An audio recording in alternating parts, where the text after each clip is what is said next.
Halo Sobat Dunia Seribu Besar, semoga Sobat selalu diberi kesehatan, panjang umur, dan rizki yang melimpah, amin. Sebelum masuk ke alur ceritanya, jangan lupa dukung channel ini ya dengan klik subscribe, like, komen, dan share, terima kasih. Mari kita lanjutkan perjalanan, Li Qiye. Saat Li Qiye dan lelaki tua itu sedang bergelut tentang dunia, kekuatan langit dan bumi berkumpul di luar dengan munculnya kehendak surga. Para penggarap di arogansi tersesat dalam kehebohan. Gemuruh. Dengan cahaya yang cemerlang dan menyilaukan, kekuatan keinginan berkumpul dengan gila-gilaan dan bisa menekan segalanya. Kekuatan ini telah membuat banyak petani khawatir. Semua mata tertuju pada area ini. Ledakan. Nyanyian pemerintahan selaras dengan hukum yang tersebar di seluruh dunia dan mengambil alih momentum besar. Aura Raja Abadi membuat mana-mana dan tidak menyebar. Ini mirip dengan pecahnya kekacauan di zaman dahulu. Raja Abadi baru telah lahir. Bahkan mereka yang tidak dapat melihatnya pun tahu apa yang sedang terjadi. Renseng sekarang adalah Raja Abadi dengan 4 keinginan. Berita mengejutkan ini melanda arogansi seperti badai. Orang-orang sangat gembira, terutama manusia. Renseng adalah kebanggaan ras kita. Beberapa orang mengira sebagai suatu kehormatan besar, terutama anak-anak muda yang merupakan penggemar beratnya. Perlombaan kita memang membutuhkan seseorang seperti dia untuk memimpin situasi ini. Bahkan manusia ahli yang lebih tua pun senang dan menaruh harapan besar padanya. 4 wasiat sekaligus, talenta yang langka dan hebat. Sayang sekali. Seorang leluhur manusia berkata dengan nada sentimental sambil meringkuk, jika dia tidak disergap oleh surga, dia bisa saja menjadi Raja Abadi dengan 12 wasiat. Dia tetap kebanggaan menjadi kami meskipun dia bukan kebanggaan kami. Hasilnya adalah karena penyergapannya terhadap Jin Ge, itulah sebabnya surga membalas dendam. Pengorbanannya demi umat manusia. Pakar lain mengagumi Renseng. Tidak semua orang di arogansi terkejut dengan berita ini karena Renseng adalah kandidat teratas di antara umat manusia untuk menjadi seorang raja. Di dalam kota kecil, lelaki tua itu dan Li Qiye juga disiagakan. Mereka membuka mata dan mengintip ke angkasa untuk melihat area kenaikan Renseng. Mereka menyaksikan keseluruhan proses. Setelah selesai, Li Qiye hanya tersenyum karena dia sudah terlalu sering melihat kenaikan ini. Tidak ada ahli surga yang ikut campur kali ini. Sepertinya kesepakatan telah tercapai, kata orang tua itu. Tanpa ada gangguan, proses berjalan lancar. Tentu saja, ada kaisar yang melindunginya kali ini, tetapi mungkin kejadian damai itu punya alasan lain. Saya tidak menyangka kaisar dengan 12 wasiat akan muncul pada generasi ini. Kata lelaki tua itu dengan nada emosi. Jumlah mereka sudah terlalu sedikit dalam sejarah. Sekarang, 2 talenta terbaik di Jin Ge dan Renseng telah kehilangan kesempatan mereka juga. Mungkin generasi ini tidak mampu memproduksinya. Semuanya mungkin, sesuatu yang baru mungkin akan muncul. Li Qiye dengan tenang tersenyum. Guru suci, lalu siapa? Orang tua itu menjadi terkejut karena dia tahu bahwa karakter seperti Li Qiye tidak akan membuat pernyataan yang tidak berdasar. Ini berarti ada seseorang di 13 benua yang membuat Li Qiye merasa optimis. Ingat, seorang pemuda yang dipandang tinggi oleh Li Qiye tentu saja luar biasa. Masih terlalu dini untuk mengungkapkan. Ketika hari itu tiba, saya secara alami akan mengumumkannya. Dia terkekeh lagi. Orang tua itu mengangguk lagi tanpa bertanya. Senior, bolehkah Qian Xuan mendapat audiensi? Tiba-tiba, sebuah suara yang jelas dan menyenangkan menginterupsi mereka. Itu sangat mendalam namun nyaman. Orang tua itu menghela nafas setelah mendengar ini. Begitu banyak orang yang masih memperhatikanmu meskipun kamu bersembunyi di dunia fana. Kaisar tertinggi ini masih tertarik. Li Qiye tersenyum. Lelaki tua itu balas tersenyum kecut. Dia telah melihat terlalu banyak kaisar, termasuk kaisar terkemuka. Masuk, dia berkata. Sesaat kemudian, aroma manis tercium.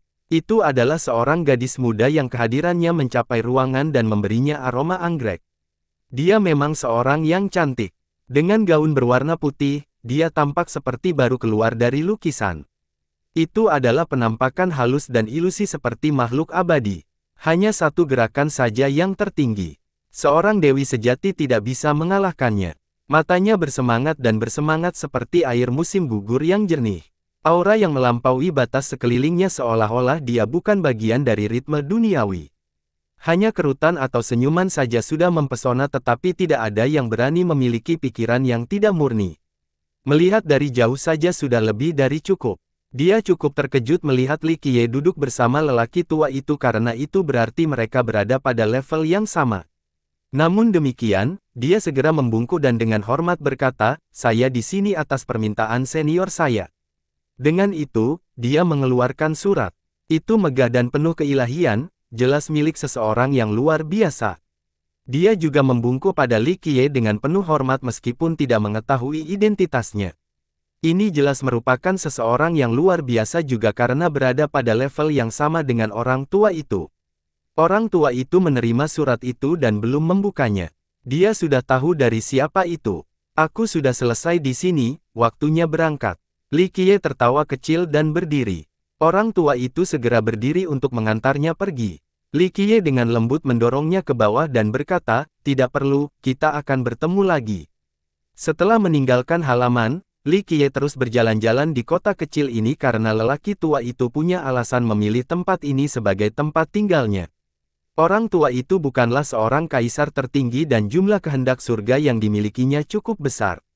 Namun demikian, ia dianggap sebagai salah satu kaisar yang paling menakjubkan.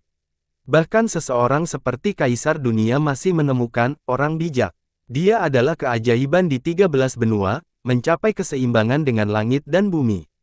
Hal ini memungkinkan dia untuk berjalan di dunia ini tanpa hambatan oleh eksekusi surgawi. Dia bahkan bisa hidup selamanya. Inilah alasan mengapa begitu banyak kaisar tertinggi mengunjunginya dan meminta nasihatnya. Pada akhirnya, mereka semua ingin menghindari eksekusi tapi dialah satu-satunya yang mampu mencapai keseimbangan. Dia tidak mengambil apapun dari alam, ini tidak terjadi pada yang lain. Dia berjalan di dunia fana dan akan berpindah lokasi dan pekerjaan di setiap zaman. Untuk yang satu ini, dia adalah seorang pembuat tahu. Pekerjaan normal seperti itu didorong hingga batasnya oleh orang tua itu. Itu adalah sebuah jalan besar baginya, dia harus terus berusaha mencapai ujung jalan ini. Li Qiye cukup terhibur setelah berjalan-jalan di kota. Pembuat tahu tua itu cukup berdampak dalam perbuatannya, tidak merugikan dirinya sendiri sekaligus tidak mengambil dari alam. Kaisar lain tidak dapat meniru pencapaiannya. Tentu saja, teorinya sederhana tetapi pelaksanaannya adalah cerita yang berbeda. Li Qiye tidak mencoba meniru keadaannya karena dia memiliki tujuan yang berbeda. Saat dia hendak meninggalkan kota, seseorang menyusulnya. "Senior." Sebuah suara yang menyenangkan terdengar lagi, wanita yang datang mengunjungi lelaki tua itu naik ke langit tempat dia melayang. Li Qiye tentu saja masih meluangkan waktu. Jika dia benar-benar ingin melintasi pesawat, tidak ada cara bagi wanita itu untuk menyusulnya. "Nama saya Yu Qianxuan. Senang bertemu dengan Anda, senior. Mohon maaf atas ketidaktahuan saya, maukah Anda memberitahu saya cara memanggil Anda dengan benar?" Wanita itu membungkuk hormat dan bertanya. Dia datang mengunjungi pembuat tahu tua atas permintaan seniornya. Setelah melihat Li Qiye, dia menyadari bahwa dia adalah makhluk yang luar biasa, mungkin seorang kaisar yang luar biasa. Sayangnya, dia memutar otak dan tidak bisa menunjukkan dengan tepat dia adalah seorang kaisar yang ada. Meski begitu, dia tidak berani bermaksud tidak sopan karena disebutkan dia berada di level yang sama dengan lelaki tua itu. Li Qiye memandangnya dan terkekeh, "Saya hanya seorang pejalan kaki yang menganggur, bukan seorang kaisar." Qianxuan cukup pintar untuk tidak mencampuri urusannya. Keberadaan pada tingkat ini secara alami memiliki alasan untuk berjalan di dunia fana. "Saya baru saja melakukan debut dao saya sebagai guru di Akademi Surgawi, jadi mohon maaf atas pelanggaran apapun karena pengalaman saya yang direndahkan." Dia berkata. Li Qiye tersenyum, sangat jarang benih dari Archaic Repository datang ke akademi untuk menjadi guru. Itu sesuatu yang luar biasa karena gudang mewariskan rahasianya kepadamu, jadi kenapa kamu ada di akademi? Komentar santai ini membuatnya bergidik. Sekilas saja sudah cukup dia untuk melihat identitasnya seolah-olah dia benar-benar telanjang, tidak dapat menyembunyikan apapun darinya. "Senior yang terhormat, saya belum berpengalaman jadi saya ingin belajar lebih banyak. Akademi berbaik hati mengizinkan saya mengajar di sana. Sejujurnya, saya khawatir saya tidak akan menjadi guru yang baik bagi siswa di sana." Dia berkata dengan tulus. Li Qiye merasa geli, meskipun akademi ini tidak dapat diduga, gudang penyimpananmu tidaklah inferior sama sekali. Kehadiranmu di akademi memang cukup menarik. Sebuah pernyataan sederhana yang mengungkapkan segalanya. Dia merasakan hawa dingin dan menganggap pria berpenampilan biasa ini menakutkan. Dia tidak lagi berani berbicara. Lupakan saja, aku hanya memikirkan sesuatu, tidak perlu memikirkanku. Saya memiliki hubungan yang mendalam dengan leluhur Anda. Apakah sektemu baik-baik saja? Li Qiye berhenti mengejarnya. Terima kasih sudah bertanya, senior. Sekte kami baik-baik saja. Dia buru-buru berkata, jika Min Ren ada, gudang tersebut dapat melihat ke bawah ke 13 benua dan klan Qian serta pengadilan langit tidak akan menjadi kekuatan tertinggi saat ini. Li Qiye menghela nafas dengan sedih. Fakta bahwa Li Qiye berkata, Min Ren, sangat mengejutkan. Sektenya adalah garis keturunan-keturunan terkuat di arogansi di luar sekte khusus seperti akademi. Hanya sedikit sekte di sekitar wilayah ini yang berani menantang mereka. Dibuat oleh Kaisar Abadi Min Ren, ia memiliki total 7 kaisar. Kaisar Abadi Tunri dan Kaisar Abadi Qian Yu bergabung kemudian di atas 5 kaisar lainnya yang dihasilkan kemudian. Ini merupakan pencapaian yang cukup langka. Hal yang paling luar biasa tentu saja adalah pilar mereka, Kaisar Abadi Min Ren. Dia menyerupai puncak yang megah dan tak terjangkau, tak tergoyahkan selamanya. Seorang kaisar pernah berkata bahwa dimanapun Kaisar Abadi Min Ren berdiri, tempat itu tidak dapat dipindahkan. Dia adalah monster selama perburuan kaisar, menghentikan anggota dari 3 ras. Dia tentu saja cukup kuat untuk menghadapi kaisar dunia juga. Pada masa kemakmuran itu, gudang kuno adalah pagoda mutiara umat manusia. Selama ia tetap berdiri, ia bisa menunjukkan jalan bagi manusia dan memberi mereka harapan. Ini adalah sekte Yu Qianxuan. Statusnya di dalam juga misterius tetapi pada akhirnya, faktanya dia adalah anggota sudah cukup untuk menunjukkan prestisenya. Secara teori, cukup baginya untuk tinggal di sana. Tetapi karena beberapa alasan, dia memutuskan untuk mengajar di Akademi Surgawi. Ini memang layak untuk direnungkan. Dia masih dalam keadaan tertentu ketika Li Qiye menyatakan dengan acuh tak acuh, namun, Akademi memang merupakan tempat yang bagus, tempat lahirnya ratusan ras. Min Ren juga pernah menghabiskan beberapa waktu di sana, jadi menjadi guru di tempat itu tidak mencoreng statusmu. Benar, senior. Akademi ini tidak terbatas, hanya dengan memahami dan belajar sedikit akan ada manfaatnya seumur hidup. Dia dengan cepat menjawab, kata-kata itu tidak sepenuhnya dibesar-besarkan karena memang itulah kebenarannya. Banyak kaisar dari 100 ras telah menghabiskan waktu di akademi. Tidak perlu memanggilku senior sepanjang waktu. Dia memandangnya dan berkata, lihat betapa mudanya saya. Anda membuat saya tampak tua dengan menggunakan alamat itu berulang kali, memanggil saya bangsawan muda saja. Itu lebih cocok untuk seseorang yang tampan dan anggun sepertiku. Dia menjawab dan tidak tahu harus berbuat apa. Setelah mencapai tingkat kekuatan tertentu, usia tidak menjadi masalah dari sudut pandang penampilan luar. Tidak ada keraguan bahwa keberadaan ini telah ada sejak lama. Dia berasumsi bahwa dia harus bersikap anggun dan bertindak dengan cara yang pantas. Oleh karena itu, kata-kata dan gerak-gerik pria itu benar-benar bertolak belakang dengan ekspektasinya, mereka harus datang dari seseorang yang tingkat di bawahnya. Bangsawan muda, dia mendengarkan dan setelah berbicara, dia merasa itu menjadi lebih intim. Bolehkah aku bertanya kemana kamu akan pergi? Dia menjadi lebih berani karena dia jauh lebih santai dan mudah didekati dari yang diharapkan. Dalam pikiran, pasti ada tujuan yang menggemparkan atas kemunculannya di dunia fana. Hanya jalan-jalan santai. Oh iya, tadi kamu bilang, akademi itu tidak ada batasnya, jadi sebagai orang yang ketinggalan zaman, aku juga ingin jalan-jalan ke sana untuk belajar sebentar, membaca beberapa buku lagi, dan menggunakan lebih banyak tinta. Saya yakin itu akan baik untuk saya. Tentu saja, ini bukanlah tujuan sebenarnya dia datang ke akademi. Dia tidak menanggapi hal ini dan hanya tersenyum kecut. Jika seseorang seperti Li Qiye ingin belajar lebih banyak di akademi, maka junior seperti mereka sebaiknya gantung diri. Saat kamu masuk akademi, bangsawan muda, semua orang akan belajar darimu. Dia akhirnya berbicara, siapa yang berani mengajar orang seperti Li Qiye? Bahkan guru terkuat dan paling berpengetahuan pun hanya akan ada murid di hadapannya, makhluk setingkat kaisar. Mengajar iya, dia sedikit emosional saat mengingat masa lalu. Dia memang pernah melakukan hal seperti ini sebelumnya di akademi. Itu bukan ide yang buruk. Dia tersenyum dan berkata, makan dan tidur gratis di akademi sana, itu tidak terlihat bagus. Baiklah, saya akan mengajar selama 2 hari, saya yakin itu akan menyenangkan. Beritahukan pada kakek tua tentang hal itu. Dia benar-benar terkejut kali ini karena dia mengira dia hanya bermain-main, tidak benar-benar datang ke akademi. Apakah itu akan baik-baik saja? Dia berbicara dengan tajam. Pergilah, beritahu para kakek tua itu bahwa aku ingin tinggal di ruang belajar dan mengajar kapan saja. Oh, katakan juga pada mereka agar tidak menggangguku. Dia dengan tangan lembut. Dia membungkuk dalam-dalam, tidak berani menunjukkan sedikit pun, saya akan segera kembali dan memberitahu para senior. Hal ini tentu saja tidak terjadi tetapi dia tidak berani mengorek dan segera mengikuti perintahnya. Li Qiye tersenyum setelah dia pergi. Mengajar di akademi hanyalah sebuah keinginan mendadak meskipun dia memang ingin mengunjungi akademi tersebut.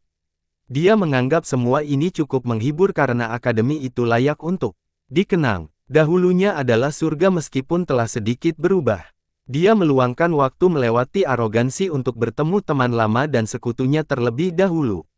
Ini juga merupakan tempat yang penuh kenangan tak terlupakan baginya. Dia mencakup keseluruhan 9 dunia tetapi arogansi adalah tempat istimewa di dunia sepanjang. Ini dulunya adalah kamp utama dari 100 ras, dan juga miliknya. Mereka pernah mengerahkan pasukannya dari tempat ini, awal dari perburuan kaisar. Jadi, terlalu banyak kenangan di sini. Sayangnya, arogansi tetap ada tetapi kekasih dan teman-temannya telah tiada. Beberapa memulai ekspedisi terakhir sementara yang lain pergi bersama angin. Tentu saja, beberapa lebih memilih kehidupan yang menyendiri, dan tidak pernah muncul lagi. Dia secara tidak sengaja menjadi kecewa karena dia tidak bisa mengucapkan selamat tinggal kepada beberapa dari mereka, tidak bertemu mereka untuk terakhir kalinya.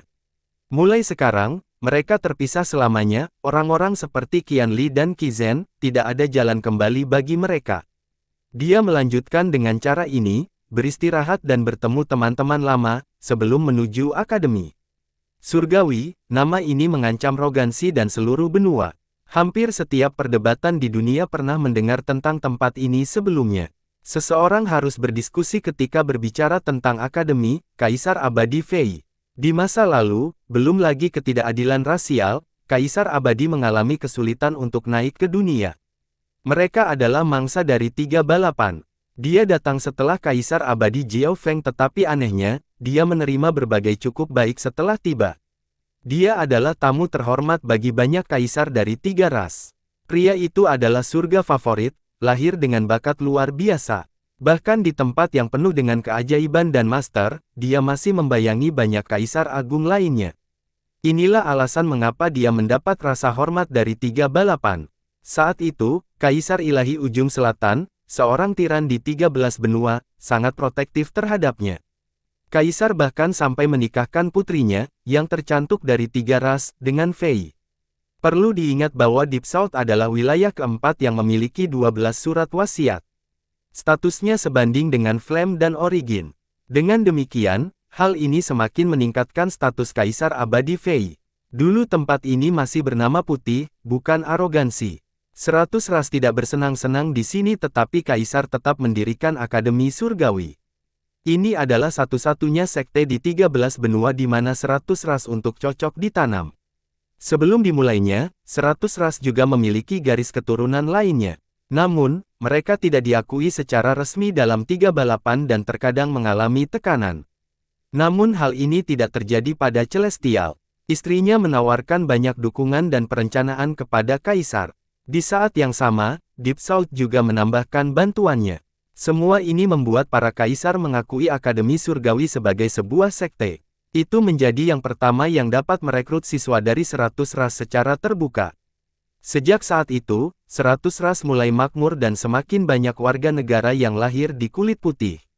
Dengan demikian, tempat ini bisa dianggap sebagai tempat lahirnya kelompok ini. Fei tidak mendominasi seperti Jiao Heng dan tidak memusuhi dan menyapu 3 ras kemudian mengubah nama benua menjadi arogansi. Dia juga tidak sesabar Kaisar Abadi Wan Gu, bersembunyi dan menunggu waktunya selama bertahun-tahun sebelum membuat perjanjian dengan ras untuk kemerdekaan Pure. Meski begitu, prestasinya terhadap rasnya tentu tidak kalah dengan kedua kaisar tersebut. Akademi yang dirintisnya menjadi yayasan yang hebat. Ini menghasilkan ahli satu demi satu. Para ahli ini akan keluar dan berjuang demi rakyatnya. Jadi, dalam arogansi, orang-orang pasti mengingat Jiao Heng tetapi mereka juga tidak melupakan Fei. Hal yang paling disesalkan adalah kemudian, Fei dan Deep South memulai ekspedisi ketiga. Sejak saat itu, mereka menghilang dari dunia. Itu adalah awal semester baru sehingga akademi menjadi gaduh karena kegembiraan. Para siswa yang berlibur atau mereka yang pulang ke rumah dengan cepat kembali. Akademi ini sangat besar dengan beberapa pintu masuk. Segala hidup dan memuaskan orang. Pekikan, seorang pria muda dengan derek mendarat di luar pintu masuk. Kau kembali, Bai He. Teman-teman siswa Anda sedang menunggu Anda untuk membawa mereka dalam perjalanan. Sekelompok siswa senior bertanggung jawab untuk menyambut orang-orang kembali. Salah satu dari mereka mendatangi Bai He sambil tersenyum. Kali ini saya menemukan sekelompok elang roh dalam perjalanan saya ke Cloud Mountain. Di sini, semua orang bisa memilikinya. Bai He balas tersenyum. Hal ini tentu membuat rekan-rekannya senang, terbukti dari sorak-sorai mereka. Mengaung, bumi berguncang di luar gerbang. Seekor binatang raksasa berlari mendekat, menjulang setinggi 100 meter. Ia memiliki tanduk besar dengan kelincahan luar biasa meskipun tubuhnya sangat besar. Pemuda karismatik lainnya menunggangi binatang itu. Dia memiliki sedikit arogansi dalam auranya. Senior Cisi telah kembali. Siswa lain yang bertanggung jawab mendaftarkan pendatang baru tertawa gembira. Teman-teman, aku menemukan banyak Crimson Jades di milik klanku, aku membawa beberapa untuk semua orang. Sarana itu melambat sebelum mencapai pintu masuk untuk menghormati. Pengendara itu melompat turun dan memberitahu semua orang. Betapa murah hati Anda, senior. Mata siswa di kelasnya berbinar setelah mendengar ini. Akademi menerima siswa dari mana saja selama mereka memiliki kualifikasi yang tepat. Dengan demikian, jumlah siswanya sangat beragam. Beberapa siswa dulunya adalah manusia biasa, beberapa berasal dari sekte yang lebih kecil. Tentu saja, tidak ada kekurangan siswa dari kekuatan besar dan garis keturunan kekuasaan. Bahkan warisan leluhur datang ke sini untuk belajar. Hukum manfaat sekte mereka tentu saja luar biasa, bahkan terlalu banyak untuk dipelajari dalam satu kehidupan. Meski begitu, mereka masih memiliki beberapa kekurangan dibandingkan dengan akademi. Tempat ini memiliki terlalu banyak kaisar yang pernah berpartisipasi, seperti Fei, Fei Yang, Qizhen, Tunri, Minren, Hao Hai. Kaisar abadi yang terkenal ini semuanya pernah ke sini dan mengajarkan dao mereka sebelumnya. Adapun Raja Abadi, 6 Dao, Yiye, Jilin. Anggota teratas dari 100 ras ini juga telah mengunjungi akademi dan mengajar di sini sebelumnya. Tentu saja, menurut legenda, bahkan jauh di selatan dari ras ilahi juga pernah mengajar di sini dengan terkenal. Di 13 benua, akademi tersebut mungkin tidak memiliki hukum dan harta karun yang paling banyak, tetapi akademi tersebut pasti memiliki jumlah metode budidaya yang berbeda-beda. Itu bukanlah klan atau sekte terkuat di dunia, tapi yang pasti menghasilkan talenta dan master paling banyak. Alumninya biasanya luar biasa. Setelah menjadi dewa atau kaisar, beberapa akan kembali dan tinggal mengajar di akademi untuk sementara waktu. Beberapa dari mereka bahkan memilih untuk meninggalkan hukum prestasi dan rahasia seni mereka. Karena gelombang talenta baru di setiap generasi, akademi ini berdiri kokoh. Hal ini menarik penerus kerajaan untuk datang dan belajar. Itu adalah cara yang baik bagi mereka untuk memperluas wawasan mereka. Oleh karena itu, di setiap semester baru, penerus kerajaan ini akan datang. Hal ini merupakan kejadian yang cukup umum sehingga para siswa di sini sudah terbiasa dengan hal itu sekarang. Akademi yang sepi hidup menjadi kembali karena semester baru dengan kembalinya siswa. Beberapa penerus kekuasaan juga datang. Kedatangan mereka menimbulkan kehebohan. Lagi pula, mereka cukup murah hati dan memberikan banyak barang bagus kepada teman sekelasnya. Ini adalah alasan lain untuk berada di sini, menjalin pertemanan dan membangun koneksi untuk masa depan mereka. Berdengung, sebuah jalan tiba-tiba muncul di langit dengan seorang pemuda berjalan di atasnya. Dia memiliki gaya kuno namun bebas, santai namun mengesankan, sesuatu yang mirip dengan puncak tak tergoyahkan yang terletak di alam. Gu Guo kembali. Seseorang berteriak secara emosional. Kaisar Selatan ya, benar-benar keren, ku dengar dia berpetualang di tempat yang tidak menyenangkan. Seorang siswa yang kuat yakin. Saya pikir dia akan lulus. Seorang guru mengatakan bahwa dia hanya perlu 1 tahun untuk melakukannya. Saya rasa tidak ada orang lain di dunia ini yang mampu menandingi bakatnya. Seorang siswa perempuan tergila-gila. Kaisar Selatan Gu Guo, mungkin karakter paling terkenal di akademi saat ini, bahkan melebihi alumni bernama Ren Zheng. Hanya sedikit orang yang mengetahui latar belakangnya. Beberapa orang percaya bahwa dia berasal dari Gunung Bambu Misterius, sebuah sekte dengan 6 kaisar, sementara yang lain mengatakan sebaliknya. Secara keseluruhan, di semester terakhir, dia langsung masuk ke sekolah Fana dan menjadi satu-satunya siswa di sana. Akademi ini dibagi menjadi 5 bagian, sekolah Fana, istana kaisar, institusi suci, ratusan aula, dan ruang belajar. Mortal School adalah kelas teratas di akademi. Ada generasi ketika tidak ada seorang pun yang memenuhi syarat untuk mendaftar. Hanya satu di setiap generasi sudah cukup menakjubkan. Misalnya, Ren Zheng. Dia adalah orang yang luar biasa dengan BKA luar biasa dan garis keturunan yang unik. Semua ini tidak cukup baginya untuk mendaftar di sekolah Fana. Rumor mengatakan bahwa ruang kelas ini hanya melatih calon kaisar tertinggi dan dewa kuno, jadi tentu saja, persyaratannya sangat ketat. Siapapun yang lulus darinya pasti akan memiliki masa depan yang cerah. Salah satu contohnya adalah 6 Dao Monarch. Meskipun akademisi tidak pernah mengakui hal ini, semua orang secara implisit mengira sebagai kebenaran. Jika seseorang bisa memasuki sekolah Fana, pencapaian mereka di masa depan akan luar biasa bahkan jika mereka tidak bisa menjadi dewa kuno atau kaisar tertinggi. Setelah lulus, bergabung dengan dunia ini hanyalah permulaan. Oleh karena itu, masuknya dia ke sekolah mortal setelah bergabung dengan akademi menimbulkan kehebohan. Bahkan pensiunan kepala sekolah secara pribadi keluar untuk menjadi guru Gu Guo. Tentu saja hal ini juga menimbulkan kebisingan. Bahkan Ren Zheng tidak menerima perlakuan ini dan hanya belajar di istana kaisar.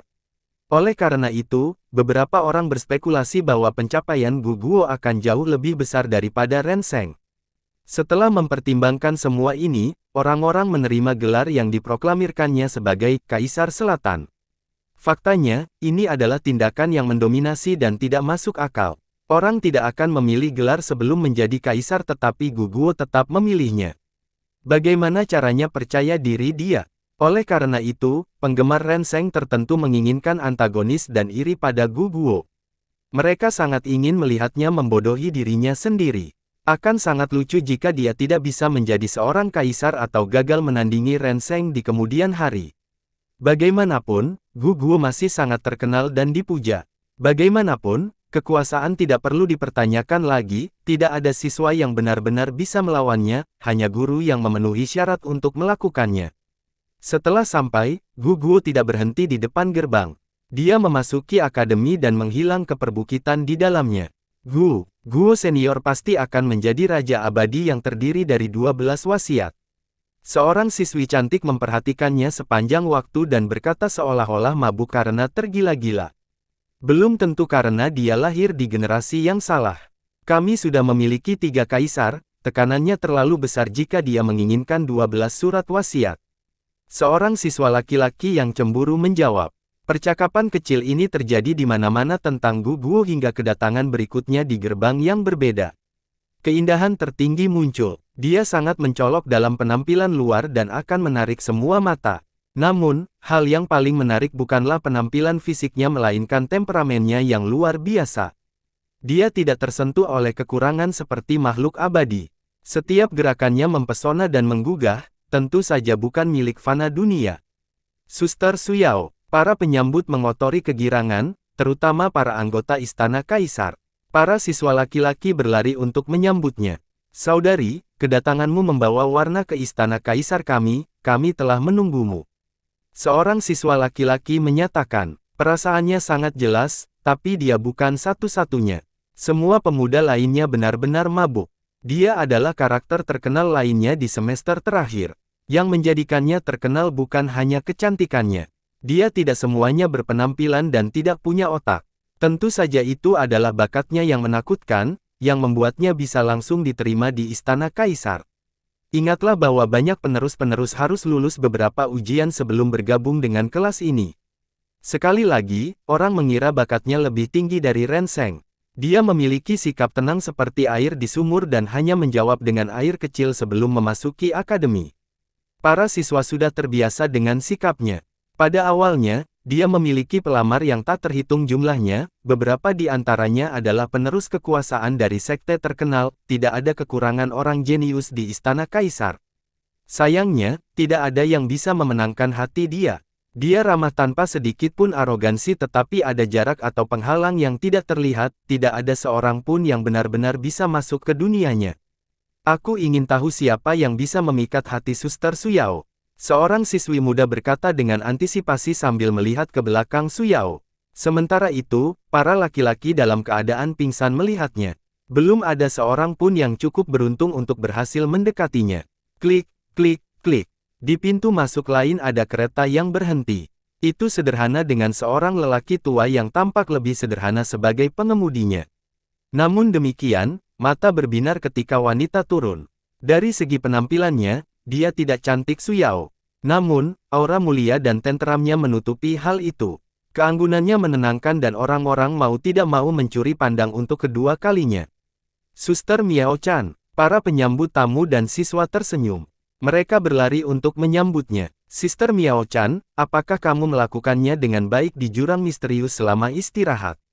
Seorang siswa dari Istana Kaisar memulai percakapan.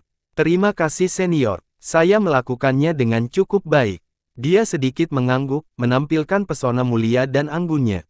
Saya memberi tahu teman-teman saya bahwa dengan kebijaksanaan Anda pasti akan mendapatkan panen yang besar. Senior itu tertawa dan berkata, ada banyak teman yang mengelilinginya. Dia bergabung semester lalu dan harus membayar biaya untuk masuk ke 100 Halls. Pada awalnya, dia tidak menunjukkan bakatnya yang luar biasa atau mencoba mencari teman. Namun, visinya yang mendalam dan perencanaan yang matang menjadikannya terkenal di akademi.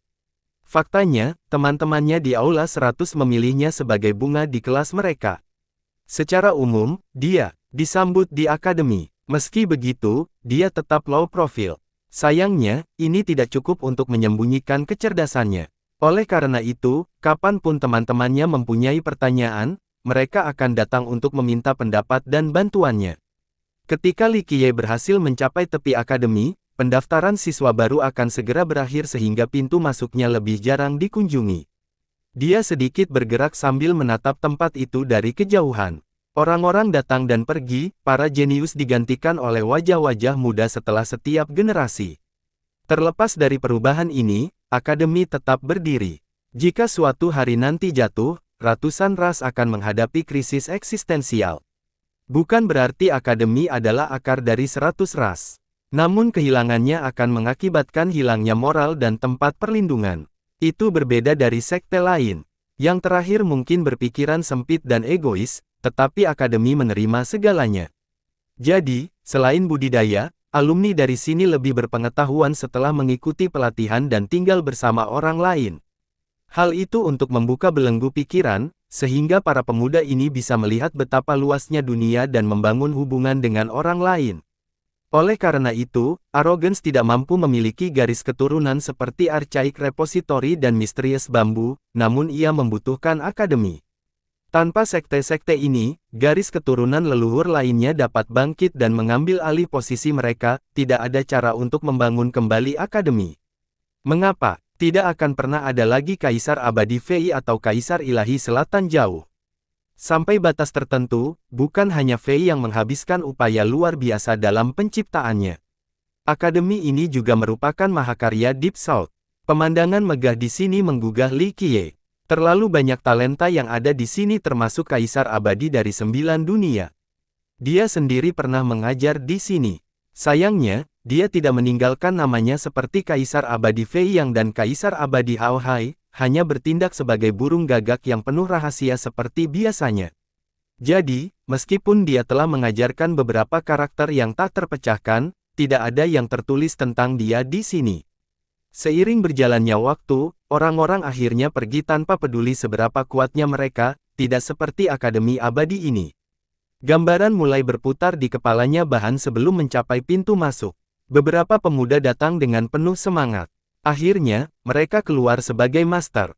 Hari ini, dia telah kembali tetapi semua orang ini sudah tidak ada lagi. Beberapa siswa masih ditarik kembali ke akademi. Mayoritas kelompok ini adalah siswa biasa karena mereka yang berasal dari sekte kuat dapat mundur kapan saja. Mereka memiliki lebih banyak akses ke sumber daya dan portal Dao. Sedangkan untuk kelompok lainnya, mereka sedang berlatih atau kembali mengunjungi keluarga. Sebagian besar harus melakukan perjalanan darat atau terbang. Mungkin beberapa memiliki akses ke portal Dao dengan jangkauan terbatas. Inilah alasan mengapa waktu semakin mendesak bagi para siswa untuk kembali, terutama jika sesuatu yang tidak terduga terjadi selama perjalanan mereka. Para siswa yang terburu-buru ini tidak melirik Li Qiye untuk kedua kalinya. Bagaimanapun, penampilannya terlalu biasa, tidak ada waktu bagi mereka untuk peduli pada orang asing. Akhirnya, dia mengalihkan dan mulai berjalan menuju akademi. Dao Saudara Li. Tiba-tiba, terdengar suara lucu dari seorang gadis yang berlari mendekat. Itu adalah Yao Ting. Dia sedikit kehabisan nafas dengan kulit merah muda, naik turun. Li Qiye berhenti dan tersenyum padanya. Kita bertemu lagi, Saudara Dao. Dia sangat terkejut melihatnya karena dia tidak mengharapkan pertemuan lagi setelah desa. Ini adalah dunia kecil, hanya takdir yang kamu perlukan untuk bertemu lagi. Li Qiye mendengus dan berkata, meskipun dia waspada saat kembali ke desa, dia merasakan kedekatan yang tak terlukiskan di dekatnya. Sulit untuk dijelaskan tetapi pada akhirnya, dia merasa seolah-olah dia adalah anggota keluarga. Dia mengira dia adalah murid dari akademi dan berkata, jadi, kamu adalah senior di akademi. Saya dari Hundred Halls, bolehkah saya menanyakan kelas Anda? Dalam hal bakat, Yao Ting memang unggul. Namun, ini adalah tempat berkumpulnya para talenta dari 100 ras. Dia tidak terlalu menonjol di sini. Orang tidak boleh bermimpi untuk bergabung dengan Mortal School. Bagaimana dengan Istana Kaisar? Sangat sulit untuk memasak juga. Yang saat ini terdaftar adalah semua jenius terbaik di dunia, seperti Ren Zheng di generasi terakhir atau Mei Suyao di generasi saat ini. Institusi suci juga merekrut banyak siswa tetapi persyaratannya juga sulit. Dengan demikian, mayoritas dari mereka berasal dari negara-negara besar, terutama penerus dan keturunannya. Ratusan aula adalah yang paling beragam dengan orang-orang dari berbagai tempat. Beberapa siswa juga sengaja menyembunyikan latar belakang mereka di sini. Itu yang paling mudah untuk dimasuki. Ada dua metode, lulus ujian atau membayar batu kekacauan secukupnya. Ruang kelas terbaik tidak bisa dibayar untuk masuk tetapi 100 aula berbeda. Sekalipun seseorang sebodoh tumpukan kotoran, mereka tetap bisa ikut belajar. Dengan demikian, tidak semua alumni angkatan ini menjadi luar biasa. Beberapa di antaranya tentu saja idiot yang tidak berguna. Kelompok ini masuk karena orang tua dan keluarga mereka membayar untuk mendapatkan prestise dari akademi. Tentu saja, bukan berarti tempat itu tidak berguna. Sebaliknya, ia telah menghasilkan banyak pahlawan dan dewa tertinggi untuk 100 ras. Yao Ting tentu saja tidak membayar untuk masuk. Dia dipilih oleh seorang guru di sana dan dibawa ke akademi. Setelah lulus ujian, ia menjadi siswa resmi. Dapat dikatakan bahwa gadis dari desa terpencil seperti dia bisa bergabung dengan akademi telah mengubah nasibnya. Setelah mengetahui bahwa dia adalah seorang pelajar, raja negaranya secara pribadi keluar untuk menyambutnya dalam sebuah upacara akbar. Li Qiye memandangnya dan berkata sambil tersenyum, bakatmu biasa saja tetapi fondasimu bagus. Anda telah melakukan pekerjaan luar biasa dalam mengembangkan seni kaisar. Pencapaianmu hari ini dapat membawamu ke institusi suci. Di akademi, seleksi awal tidak bersifat permanen. Dengan peningkatan dan prestasi yang cukup, seseorang bisa memasuki kelas atas. Terima kasih, Dao Saudara Li. Dia tidak sombong atas prestasinya dan berkata dengan lembut, saya masih memerlukan lebih banyak pelatihan. Guru bilang aku bisa mencoba ujiannya setelah semester ini. Sekali lagi, seorang gadis desa yang pergi dari 100 aula ke institusi suci sangatlah sulit. Dia akan membawa kebanggaan dan kehormatan besar bagi leluhurnya. Jika dia benar-benar melakukannya, raja negaranya akan meminta untuk mengambil posisi guru besar. Hal-hal tertentu tidak bisa dihindari. Li Qiye berkomentar dengan nada emosi. Nenek moyangnya ingin keturunannya hidup sebagai manusia biasa, jauh dari budidaya. Sayangnya, dia tetap memilih untuk berjalan di jalan yang sama dengan mereka, meski tidak mengetahui masa lalu gemilang mereka. Apa maksudmu? Dia tidak begitu mengerti komentar acak itu. Tidak apa, jalannya panjang, luangkan waktu Anda dan hargai. Saya kira ini adalah takdir yang sedang bekerja. Li Qiye menjawab sambil tersenyum. Mereka berdua mulai berjalan menuju akademi. Yao Ting tiba-tiba teringat pertanyaannya sebelumnya, Dao saudara, kamu akan pergi ke kelas mana? Ruang belajar. Li Qiye menjawab dengan acuh tak acuh. Ruang belajar. Dia terkejut mendengar jawaban yang tidak terduga ini. Akademi memang memiliki 5 bagian dengan ruang belajar sebagai bagian kelima. Namun, orang-orang hanya berbicara tentang sekolah fana, istana kaisar, institusi suci, dan ratusan aula. Meskipun Mortal Hall jarang merekrut siswa, itu masih menjadi topik hangat. Sebaliknya, tidak ada yang membicarakan ruang belajar karena meskipun mereka terpilih, mereka tidak ingin berpartisipasi dalam kelas khusus ini. Itu memang bagian dari akademi dan memiliki guru yang mengajarkan Dao dan hukum prestasi. Meski begitu, para siswa di sini biasanya berkeliling dunia dan belajar tentang sejarah. Bagi para sahabat, tujuan utama bergabung dengan akademi ini adalah mempelajari Dao agar dapat memikul kehendak surga suatu hari nanti. Oleh karena itu, jalan-jalan dan sejarah tidak ada dalam agenda mereka. Mereka ingin belajar terbang dan menjadi lebih kuat, bukan menjadi kutu buku. Hal ini mengakibatkan rendahnya tingkat partisipasi kelas ini, meski tidak serendah sekolah fana. Misalnya, hanya ada sedikit siswa di sana pada semester ini. Yao Ting menatap Li Qiye lagi. Dia tidak terlibat dengan ruang belajar tetapi dia mengetahui nama-nama siswa di sana.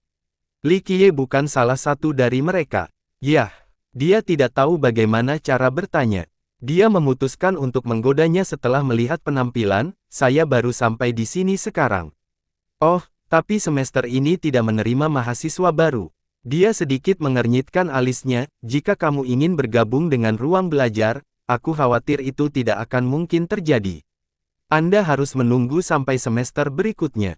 Li Qiye dengan santai berkata, saya sudah di sini, sebaiknya saya melihatnya, tidak ada yang pasti di dunia ini. Mungkin aku akan beruntung dan diterima kali ini. Mungkin, dia berpikir sebentar dan setuju karena kesan positifnya terhadapnya. Dao entar, ruang belajar paling dekat dengan gerbang selatan, jadi sebaiknya kamu lewat sana. Secara kebetulan, para senior dari Hundred Halls bertanggung jawab di sana dan saya mengenal mereka. Biarkan aku mengantarmu. Oleh karena itu, dia memimpin jalan menuju ke arahnya. Dia hanya ingin menggodanya tetapi tidak mengira dia akan begitu antusias. Dia tersenyum tipis dan melihat bayangan seorang kenalan lama dalam dirinya. Akan lebih tepat jika menyebut akademi sebagai sebuah negara karena ukurannya yang sangat besar. Tanah di sini terbentang lebih dari 1 juta. Meski keduanya terbang dengan kecepatan tinggi, masih butuh waktu hampir setengah hari untuk mencapai pintu masuk selatan. Percakapan kembali terjadi ketika Yao Ting memikirkan tentang sesuatu yang menghantuinya. Dao Rin, bolehkah aku menanyakan sesuatu padamu? Lakukanlah, dia berkata datar. Dia memilih kata-katanya dengan hati-hati, kamu tidak hanya lewat saat kamu datang ke Yao terakhir kali, kan? Tentu saja, maafkan saya jika saya salah. Kamu benar, aku sedang melihat ke sana. Dia tidak punya niat untuk bersembunyi. Dia berpikir sejenak sebelum bertanya, karena kuil di desa kita. Faktanya, dia sudah yakin akan hal ini. Dia dengan lembut mengangguk, memang, saya sudah lama tidak melihatnya dan sedang dalam perjalanan. Apa yang ada di dalamnya? Dia berkata tanpa ragu-ragu kali ini. Dia benar-benar ingin tahu tentang kuil itu tetapi bertanya kepada para tetua di desa, tidak ada yang tahu tentang asal mula muasalnya dan bagaimana kuil itu dibangun. Kakek tertua mengatakan bahwa hal itu sudah ada sebelum generasi orang tua. Mungkin hal itu sudah ada ketika desa itu muncul. Semua orang di desa sudah terbiasa dengan keberadaan kuil yang tidak mencolok ini, termasuk Yao Ting semasa kecilnya. Hal ini tidak terjadi lagi. Dia mencoba berbagai metode berbeda dan mengerahkan seluruh kekuatannya hanya untuk gagal membuka pintu kayu biasa. Dia tidak berani mengaku sebagai master yang tiada taranya, tetapi dia masih berbakat di akademi. Dari segi kekuatan fisik, dia bisa memindahkan gunung, tapi itu tidak cukup. Kegagalannya terjadi bahwa kuil itu tidak terlihat. Pasti ada rahasia yang tersembunyi di dalamnya. Jadi, dia memikirkan tentang Li Qiye, tetapi dia sudah pergi. Bagaimana dia bisa muncul di lautan manusia? Oleh karena itu, dia secara alami senang bertemu dengannya lagi dan tidak bisa menahan diri untuk bertanya tentang hal itu. Dia menatap dengan mata penuh harapan dan antisipasi. Dia dengan lembut menghela nafas ke dalam karena dia telah melihat sepasang mata ini sebelumnya dengan emosi yang sama muncul di dalam. Tentu saja, mohon maaf atas kurangnya kesopanan saya jika Anda tidak ingin berbicara, Dao Brother. Anggap saja aku tidak mengatakan apa-apa. Keheningannya membuatnya berpikir bahwa dia tidak ingin mengungkapkan rahasianya sehingga dia segera menambahkan. Ia menjawab, bukannya saya tidak ingin membocorkan informasinya, tapi ini membutuhkan takdir. Tampaknya, meskipun Anda memperoleh ilmu, Anda tidak akan bisa berbuat apa-apa. Itu hanya akan menjadi paku di pikiranmu, tidak mungkin tercabut iblis batiniah di hati Daomu. Dia tidak mengharapkan tanggapan ini. Jika kamu benar-benar ingin tahu, maka gunakanlah hatimu untuk merasakan dan mendengarkan. Maka kamu akan tahu cara membukanya. Li Qiye menunjuk ke arah jantung dan berkata, hatiku. Dia menjadi heran sekali lagi. Li Qiye mengangguk dan berkata dengan lembut, tetapi ingat, setiap kali Anda membuka pintu baru, pintu lain akan tertutup. Tidak ada benar dan salah di sini, hanya pilihan Anda sendiri yang akan menentukan jalan Anda. Menutup pintu lain. Dia mendalami tentang pertanyaan-pertanyaan mendalam itu. Dia dengan lembut menghela nafas kali ini. Jika itu terjadi di masa lalu, dia tidak akan teringat karena ini adalah keputusan nenek moyangnya untuk menyingkirkan mereka dari pertengkaran dan pembunuhan. Namun sekarang, hal tersebut tidak lagi terjadi. Zaman keemasan sudah mendekati akhir sehingga masa depan penuh bahaya. Dia memutuskan untuk memberikan pilihan untuk menjadi penguasa nasibnya sendiri. Ini juga merupakan jalan keluar bagi desa tersebut. Mereka perlu mengandalkan diri mereka sendiri sekarang. Keduanya mencapai gerbang selatan sebelum mereka menyadarinya karena percakapan yang menarik. Hanya ada sekitar 5 siswa di sana yang bertanggung jawab untuk menyapa siswa yang kembali.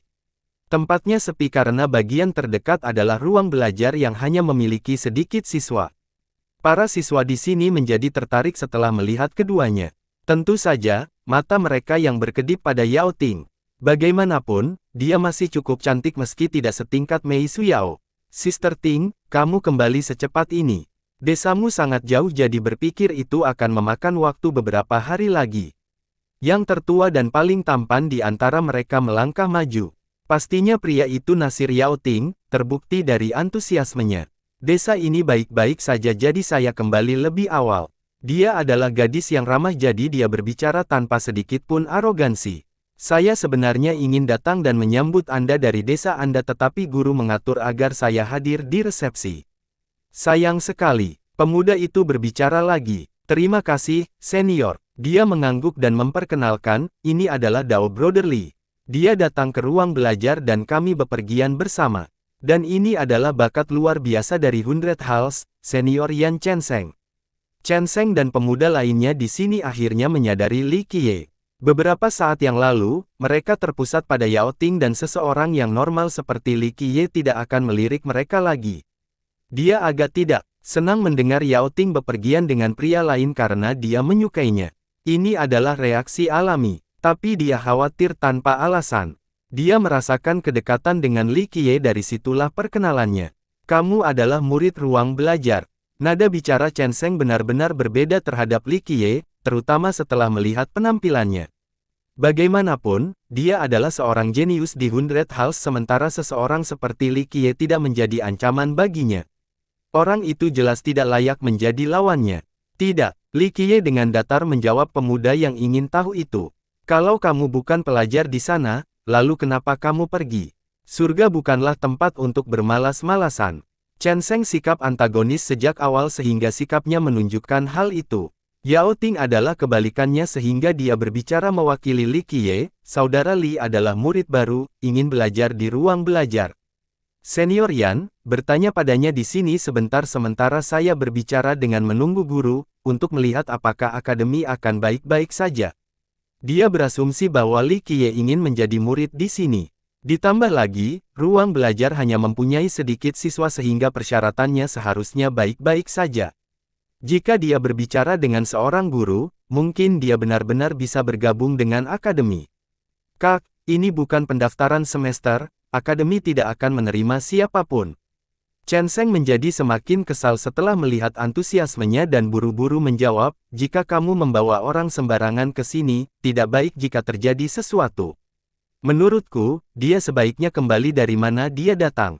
Oleh karena itu, dia beradegan seolah siap menghentikan siapapun untuk masuk. Li Qiye mengabaikan sikap agresifnya dan bertanya, apakah Nona Yu Qianxuan ada di sini? Ekspresi para pemuda berubah setelah mendengar nama ini. Mereka semua menatap Li Qiye. Siapa Qianxuan? Ini adalah dewi dalam mimpi siswa laki-laki. Keberadaannya dari Archaic Repository menunjukkan kebangsawanannya. Kecantikannya yang luar biasa sudah cukup untuk mencuri jiwa para penonton, sekelilingnya yang tak terduga sudah cukup untuk meyakinkan siapapun yang akan rugi. Sebenarnya, semua orang mengenalnya di akademi dan bahkan lebih memujanya. Dao saudara Li, kamu kenal dia? Yao Ting terkejut karena nama ini terlalu nyaring di akademi. Di matanya, Qianxuan adalah dewi yang tidak bisa dijangkau, seseorang yang hanya bisa dia pandangi. Hanya sekali sebelumnya, jadi aku ingin bertemu dengannya sekarang. Li Qiye mendengus. Dia terkejut karena nadanya yang acuh tak acuh dan dengan lembut menarik lengan bajunya, Dao saudara Li, Qianxuan adalah guru di akademi kami, bukan murid. Terlebih lagi, statusnya sangat tinggi di sini, tidak sembarang orang bisa melihatnya. Dia berpikir bahwa Li Qiye salah paham dan tidak mengetahui posisi Qianxuan. Ah, jadi dia adalah penggemar guru Qianxuan. Seorang siswa yang mencibir, pantas saja dia melakukan perjalanan sejauh ini ke sini untuk bergabung dengan ruang belajar, itu untuk menemuinya. Hal ini membuat siswa lainnya tertawa bahak. Seekor katak ingin memakan angsa. Chen Sheng berbaur, lihatlah dirimu lagi, orang sepertimu ingin bertemu dengan guru. Enyahlah, Senior Yan, tolong jangan katakan itu. Yao Ting dengan cepat membela, Dao Brotherly hanya ingin bergabung dengan ruang belajar tanpa niat lain. Tidak ada niat lain. Dia menjadi semakin frustasi ketika Yao Ting terus membela Li Qiye, Sister Ting, kamu belum berpengalaman dan belum bisa membaca orang dengan baik, yang suka menyembunyikan pikiran jahatnya sambil melakukan perbuatan jahat. Anda harus menjauh dari orang-orang agar tidak disakiti. Yao Ting memandang Li Qiye sebagai seorang teman jadi dia tidak menerima komentar ini dengan baik sekali. Ekspresinya menjadi tegas, sama dengan suara, kamu tidak perlu meremehkanku, Dao Brotherly bukan tipe orang seperti itu. Yao Ting biasanya tersenyum ketika berbicara dengan orang lain dan bersahabat dengan semua orang. Oleh karena itu, Chen Sheng mengira dia punya peluang bagus untuk merayunya. Tapi sekarang, dia menjadi marah karena pria sembarangan muncul entah dari mana. Dia menjadi sangat marah pada Li Qiye. Akademi tidak menerima orang sembarangan, tidak sembarang anjing atau kucing bisa masuk. Ekspresinya juga menjadi dingin, jadilah cerdas dan enyahlah sekarang. Dan jika aku tidak melakukannya. Pada awalnya, Li Qiye tidak terlalu peduli dengan sikap pemuda itu, tapi sekarang, matanya bersinar dengan kilatan dingin setelah diprovokasi berkali-kali. Tidak, niat membunuh muncul di mata Chen Sheng, jika kamu ingin menimbulkan masalah, kamu akan menjadi musuh akademi. Terlepas dari benar dan salahnya, dia memutuskan untuk menghubungi Li Qiye terlebih dahulu. Bahkan jika para guru memarahinya nanti, dia dapat mengatakan bahwa Li Qiye yang menyebabkan masalah terlebih dahulu dan dia hanya menjunjung tinggi integritas akademi. Yan senior, kamu keterlaluan. Yao Ting berdiri di samping Li Qiye dan tidak dapat menonton lagi, Dao saudara Li hanya ingin bergabung dengan ruang belajar, bagaimana hal itu bisa menyebabkan masalah. Tidak perlu menuduhnya melakukan hal seperti itu. Chen Sheng tidak mengharapkan tanggapan agresif dari Yao Ting. Hal ini membuat kulitnya menjadi merah. Kak, jangan tertipu oleh bajingan ini dan kata-kata berbunga-bunganya. Pemuda yang merasa malu segera melawan, jika dia benar-benar ingin bergabung dengan akademi kami, mengapa dia tidak melakukannya pada awal pendaftaran? Siapa yang tahu kalau dia punya agenda tersembunyi? Dia hanya menggunakan kebaikanmu untuk masuk akademi. Dia benar, Kak, jangan tertipu oleh orang luar ini. Senior hanya menginginkan yang terbaik untukmu. Beberapa siswa lainnya memihak Chen Sheng. Ini karena Chen Sheng juga berasal dari kekuatan besar selain jenius. Orang-orang ingin menjadi temannya karena dukungannya yang kuat. Berbohong, berani-berani akademi kita. Aku tidak akan membiarkanmu pergi begitu saja. Bersiaplah untuk menjadi orang cacat. Chen Sheng ingin menyerang lebih dulu sehingga dia menyingsingkan lengan bajunya, tampak seperti siap menerima darah. Sungguh hubungan intim. Menyenangkan suara ini, ia juga memiliki kekuatan yang tidak perlu ditanyakan lagi. Seorang gadis mendarat dari langit seperti peri. Anggrek mulai bermekaran seperti kembalinya musim semi. Guru Qianxuan. Seseorang berteriak ketika melihat ini. Kehadiran Qianxuan membuat hati berdebar-debar tetapi tidak ada seorang pun yang berani memiliki pikiran tidak murni. Kedatangannya yang tiba-tiba mengejutkan banyak orang. Mereka tidak mengira dia akan muncul di sini karena dia biasanya sulit ditangkap. Guru, orang ini ingin menimbulkan masalah. Chen Sheng mengambil inisiatif. Tutup mulutmu. Matanya menjadi tajam dan tajam seperti pedang, menimbulkan rasa takut pada orang lain. Dia dengan keras melanjutkan omelannya, seekor katak di bawah sumur, bodoh dan kasar. Tidak menghormati atasan Anda, bersiaplah untuk hukuman atau lebih buruk lagi, pengusiran. Saat ini tidak mudah bagi Qianxuan. Tentu saja, akademi ingin seseorang setingkat Li Qiye datang berkunjung sehingga akademi tersebut langsung menyetujui permintaannya. Karena tidak ingin diganggu, pihak akademi tidak mengadakan upacara resmi kedatangannya. Sebaliknya, tanggung jawab penerimaan ada pada Qianxuan. Dia telah memperhatikan tetapi tidak menyangka hal seperti ini akan terjadi. Omelannya tentu saja mengejutkan penonton, terutama Yao Ting yang rahangnya hampir jatuh ke tanah.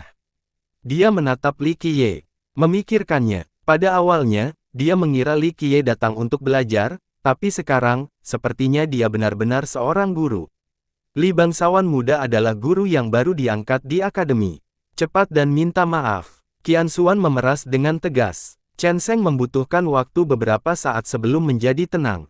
Ekspresinya menjadi gelap karena dimarahi tetapi dia tidak berani menentang Qianxuan. Guru, saya hanya mengawasi, dia menyatakan. Dia hanya menyorotinya. Gengsinya membuat takut pemuda itu dan dia berhenti berbicara. Semua rekannya merasakan lutut mereka menyerah. Dia tidak lagi berani mencoba hal lain dan dengan enggan meminta maaf sambil membungkuk, saya minta maaf, guru. Tidak ada ketulusan, hanya rasa takut terhadap Qianxuan. Dia ingin menyelesaikan ini secepat mungkin. Meletus. Tamparan keras datang dari Li Qiye. Dia bahkan tidak sempat menghindar dan terlempar sambil mencari darah dan beberapa gigi. Li Qiye meletakkan tangannya dan tidak melirik Chen Sheng terbang itu untuk kedua kalinya.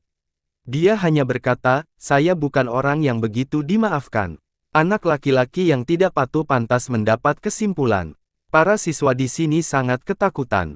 Ini adalah pertama kalinya mereka melihat seorang guru memukul siswanya dengan keras. Orang ini sama sekali tidak mudah. Kembali, Yu Qianxuan mengamati para siswa dan memesan. Bangsawan muda, silakan masuk. Saya mewakili akademi untuk menyambut Anda sebagai guru di tempat tinggal kami yang sederhana. Dia kemudian memberitahu Li Qiye. Li Qiye mengangguk sebelum menoleh ke arah Yao Ting dan memberikan film lucu, gadis kecil, cobalah yang terbaik agar tidak mempermalukan leluhurmu.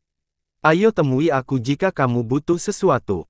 Dengan itu, dia mengikuti Qianxuan ke pintu masuk. Yao Ting berdiri di sana dengan membayangkan, tidak mampu memahami apa yang baru terjadi.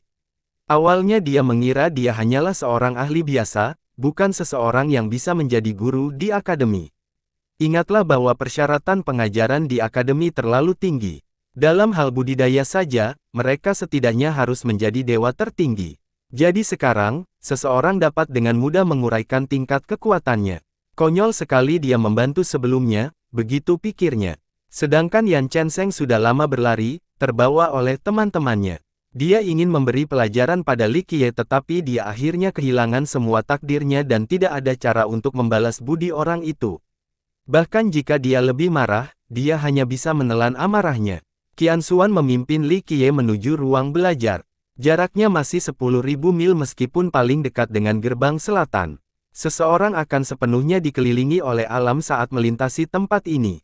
Sungai-sungai besar dan puncak dewa di awan, barisan pegunungan yang menguasai daratan dan pepohonan menutupi langit. Secara keseluruhan, pemandangan di sini sangat indah. Bangunan dan paviliun ditempatkan di atas landmark tersebut. Kota-kota di sungai dan puncak, dipenuhi orang dan pedagang. Ini adalah negara tanpa infrastruktur pemerintahan. Ruang belajar hanya memiliki 3 siswa. Dia menjelaskan selama perjalanan mereka, apakah kamu tidak keberatan, bangsawan muda? Tidak apa-apa, Li Qiye tidak keberatan, waktu sedang berubah, semua orang bergegas untuk menyelamatkan saat ini, melupakan beberapa hal lainnya. Tapi mungkin tidak, mungkin orang-orang selalu lebih peduli pada manfaat langsung dan nyata, dan saya hanya melihatnya melalui kacamata berwarna merah jambu. Saya mendengar para tetua mengatakan bahwa di masa lalu, ada lebih banyak siswa di ruang belajar. Dia tersenyum kecut. Berapa banyak yang ingin belajar sejarah di akademi? Mereka ada di sini untuk mengembangkan dan mempelajari hukum dan teknik yang bermanfaat. Yang pertama, sepertinya hanya membuang-buang waktu dan tenaga di mata para bertenaga.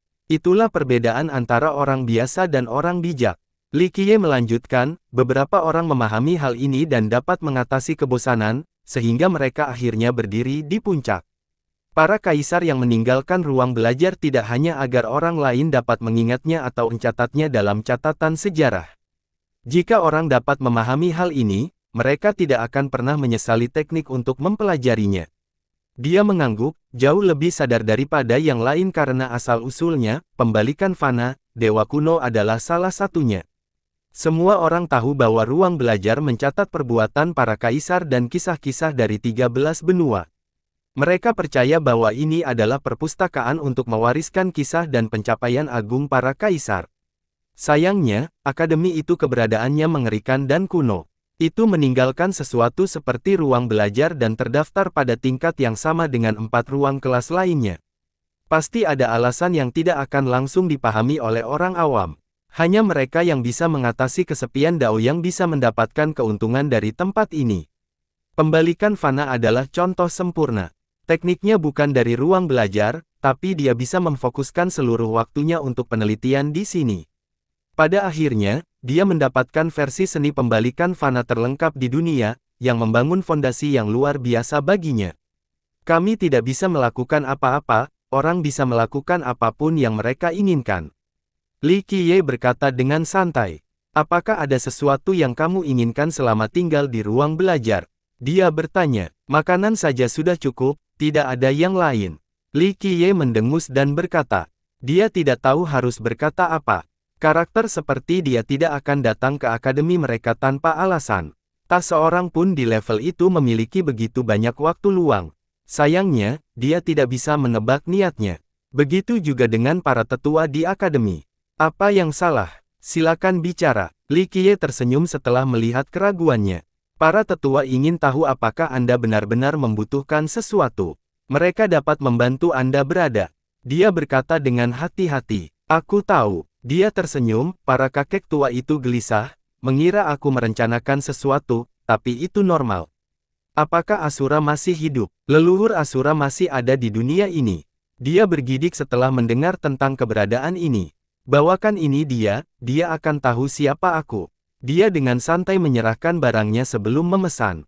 Dia melihatnya sebentar namun tidak melihat sesuatu yang istimewa sebelum menyimpannya. Yakinlah, bangsawan muda, saya akan memberikannya kepada leluhur.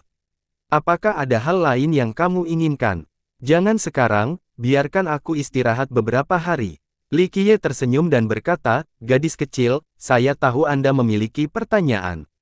Benar, saya memang berada di sini untuk mencari sesuatu, tetapi para tetua tidak dapat membantu saya. Bahkan kaisar seperti Fei dan Deep South tidak dapat menelitinya, apalagi mereka. Pernyataan acuh tak acuh ini membuatnya terkejut. Ini adalah eksistensi terbaik yang telah memulai ekspedisi pamungkas. Tapi sekarang, dia bilang mereka tidak bisa menemukan barang ini. Apa sebenarnya misteri ini? Apa sekarang? Sejak kapan akademi menjadi sangat berhati-hati?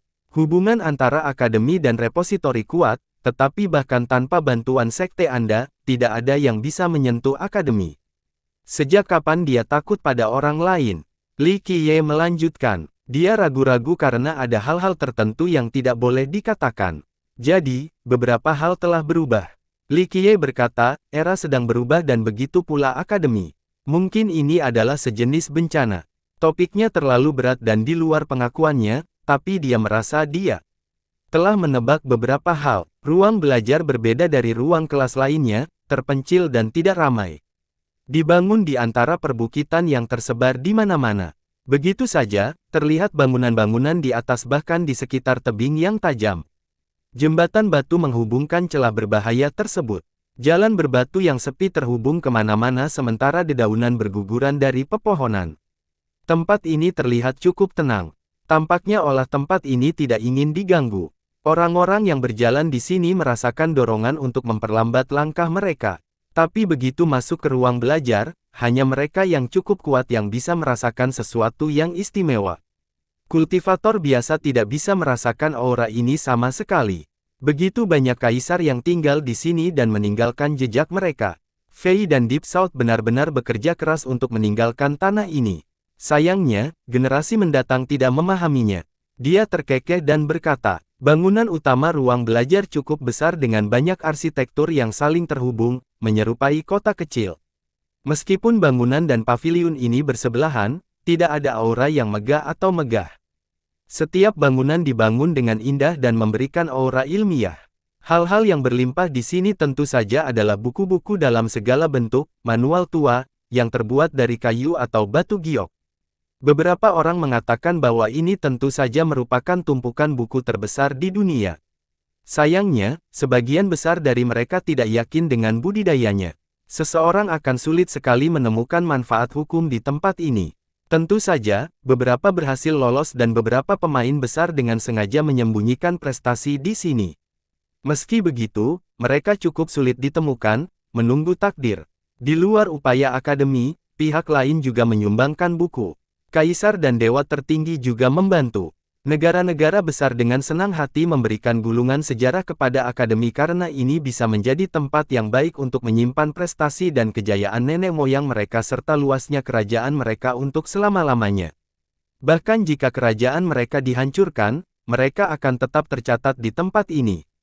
Adapun undang-undang yang tersembunyi di tempat ini, yang paling terkenal mungkin adalah versi lengkap dari seni pembalikan fana, yang ditemukan oleh dewa kuno. Saat Qianxuan membawa Li Qiye ke dalam, seorang gadis yang sedang membaca dengan cepat meletakkan bukunya dan pergi menyambut mereka. Dia mengenakan gaun sederhana dan terlihat murahan. Wajah putihnya tanpa riasan saat rambut lembutnya menutupi bahunya. Matanya sangat cerah, meski tanpa rasa percaya diri. Halus dan lembut, tipe yang akan membuat seseorang memiliki keinginan untuk melindungi dan mencintai. Dia menjadi cemas setelah melihat Qianxuan dan tidak tahu harus bereaksi bagaimana caranya. Qianxuan terlalu terkenal di akademi karena banyak alasan.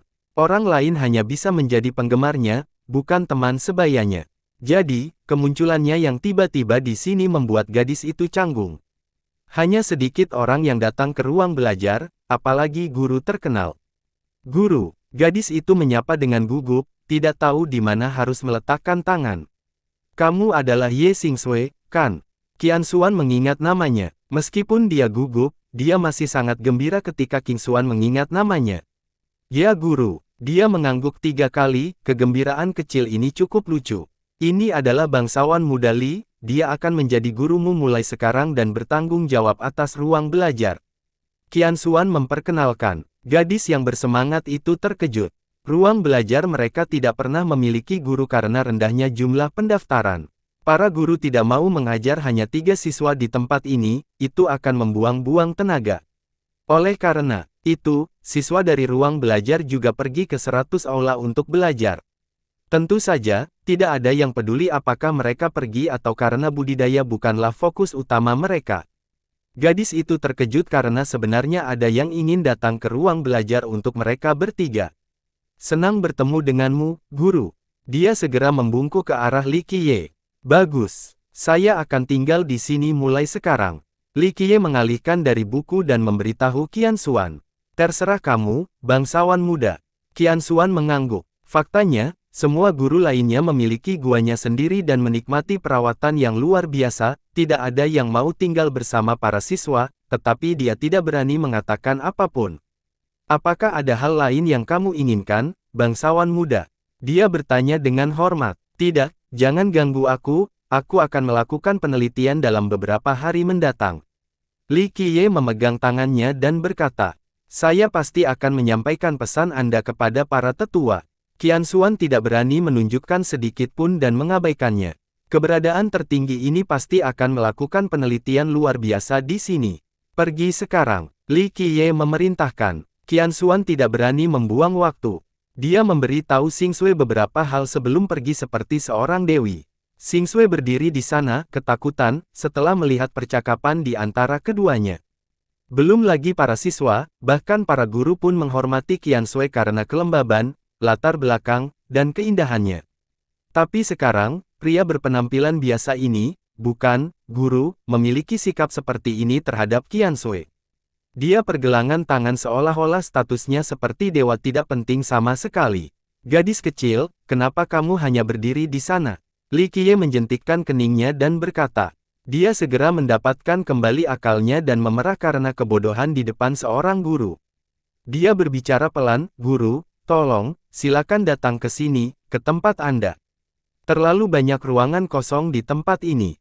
Bukan masalah bagi ruang belajar untuk menampung 50.000 siswa. Dengan demikian, Li Qiye dengan mudah mendapatkan tempatnya. Meski begitu, dia tetap menemukan paviliun terbaik untuknya. Itu menempati seluruh puncak dengan sendirinya dan memiliki pemandangan penuh ke ruang belajar. Saat berdiri di tempat yang dikelilingi awan, seseorang sebenarnya bisa meraih bintang. Li Qiye tidak perlu mengatakan apapun. Xingxue bergerak seperti gasing yang berputar, membersihkan dan menyapu paviliun hingga tidak ada setitik debu pun yang tersisa. Setelah dia selesai, Li Qiye dengan santainya duduk dan menatap gadis itu dengan keringat berjatuhan di dahinya. Mengapa kamu memilih ruang belajar? Yang lain lebih suka pergi ke Hundred Halls atau yang lainnya. Dia dengan hati-hati menganalisisnya. Dia tegang berada di bawahnya. Dia merasa seolah-olah tidak ada yang bisa ditipu darinya, bahwa dia sedang menampilkan telanjang di hadapannya yang melihat semuanya. Ya ampun, butuh waktu lama sebelum dia menjawab dengan suara lembut, keluargaku tidak mampu membayar biaya untuk 100 aula. Dia menundukkan kepalanya karena malu setelah mengakui hal ini. Li Qiye sambil menjawab sambil tersenyum, apa yang paling kamu suka di sini? Tidak ada aura atau keilahian yang menindas, tapi kejadian santainya lebih menakutkan dari segalanya. Dia tidak berani berbohong dan berbisik, saya suka membaca buku di sini. Memang banyak sekali buku di sini, ada yang cukup menarik. Meskipun hukum-hukum tersebut tidak dapat meningkatkan pemikiran seseorang seperti hukum prestasi, namun hukum-hukum tersebut dapat memberi Anda manfaat seumur hidup dan visi yang lebih tinggi. Beberapa catatan dari para kaisar sangat mendalam dan berwawasan luas. Li Qiye mengangguk dengan serius. Dia sepenuhnya setuju dengan pernyataannya sehingga matanya berbinar, Anda benar, guru. Ada banyak hal yang diketahui di sini, rumor tentang kaisar yang tidak diketahui orang lain. Bahkan ada yang punya cerita tentang 9 dunia, para tetua dan senior tidak mau membicarakan masalah ini. Gadis itu adalah seorang kutu buku sejak usia dini. Tentu saja, hal-hal yang dibacanya dianggap membuang-buang waktu oleh para penggarap, seperti gulungan sejarah. Meskipun demikian, dia memandang buku-buku ini sebagai harta karun dan selalu menikmati membacanya. Mengapa orang-orang berjalan di jalan menuju Dao? Untuk menggambarkannya, mempelajari hukum keindahan dan seni yang menakjubkan, tidak ada yang mau membuang waktu. Bayangkan saja, berapa banyak penggarap yang mau membaca untuk hiburan. Mereka akan mengira sebagai usaha sia-sia. Jadi, gadis seperti Ye Xingxue seharusnya memiliki masa depan cerah tetapi karena kegemarannya membaca untuk menghabiskan waktu, dia sebenarnya menjadi kutu buku. Di mata orang lain, dia adalah seorang pemalas yang tidak berguna. Di sisi lain, Li Qiye merasa geli setelah melihat kegembiraannya. Dia melihat sebuah buku bersapul benang di kantongnya dan tersenyum, buku yang mana itu? Biarkan aku melihatnya. Dia terkejut dengan permintaan itu. Buku khusus ini sangat berharga sehingga dia selalu menyimpannya. Dia cukup senang untuk menghafal setiap kata dalam buku itu. Ini favoritku. Dia tidak dalam posisi untuk tidak memberikannya, jadi dia menyerahkannya dengan kedua tangannya. Li Qiye memahami dan melihatnya. Buku itu cukup tebal dan berat dengan judul Legends of the Human Race. Dia setelah tersenyum melihat ini. Dia membalik halamannya. Setiap kata ditulis dengan rapi oleh penulisnya sendiri, ini bukan versi salinan. Meskipun panjang, penulis meluangkan waktu untuk menyusun setiap kata. Itu ditulis dengan baik, seolah-olah semua cerita nyata. Li Qiye memuji. Benar, menurutku juga begitu. Penulis mengatakan bahwa ada bayangan yang melindungi umat manusia kita, dari dunia yang berdekatan hingga persahabatan. Ada banyak bukti yang menunjukkan hal itu. Dia menjadi bersemangat seolah bertemu teman dengan baik. Buku itu terdiri dari cerita-cerita lama tentang penjaga manusia yang bertahan selama berabad-abad. Meskipun detail sebenarnya kurang atau sengaja dibuat kabur, seseorang dapat membuat hubungan langsung antara karakter dalam dongeng dan kaisar sebenarnya dari 13 benua. Itu hanya cerita. Penulis mungkin memilih beberapa kaisar sebagai model lalu menambahkan beberapa hiasan yang dicampur menjadi satu untuk membentuk sebuah legenda, kata Li Qiye. Faktanya, penulis sedang berbicara tentang gagak hitam. Sayangnya, dia tidak berani menulis secara detail sehingga dia hanya menyebutkan beberapa cerita sebagai alasan untuk menghindari masalah. Itu tampak palsu tetapi ada benarnya. Belum tentu saja. Gadis lembut itu menjadi jauh lebih agresif ketika membahas buku favoritnya, mungkin itu benar karena karakternya didasarkan pada kaisar.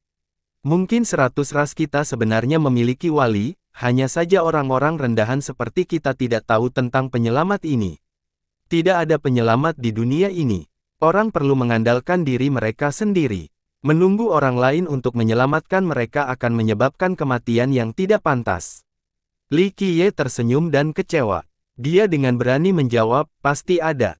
Saya pernah membaca buku lama tentang perang bernama Emperor Hun di 13 benua.